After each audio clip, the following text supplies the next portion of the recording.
नमस्कार दोस्तों, आप देख रहे हैं V9 न्यूज। मैं हूं आपके साथ सारिका और चलिए रुक करते हैं बड़ी खबरों पर। 24 घंटे का अखंड कीर्तन का हुआ समापन। त्रयोदश मंदिर बोकारो थर्मल में आज द्वितीय वार्षिक उत्सव के उपलक्ष्य में अष्टजाम की शुरुआत पुरोहित महेश पंडित महानंद पाठक द्वारा विधिवत पूजा अर्चना मंत्रोच्चारण के साथ 24 घंटे तक चलने वाली बुधवार से गुरुवार को अष्टजाम कार्यक्रम की पूर्णाहुति गुरुवार को की गई।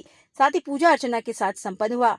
अष्टजाम में यजमान के रूप में संजय कुमार सिंह, मंदिर कमेटी के सक्रिय सदस्य चंद्रमौली दुबे, अरविंद सिंह, संजय सिंह, राजेश भगत, परमात्मा दीक्षित, धीरज शर्मा, रंजीत मंडल, राजीव सिन्हा, रोहित सिंह, अरविंद चौरसी आदि मुख्य रूप से शामिल थे।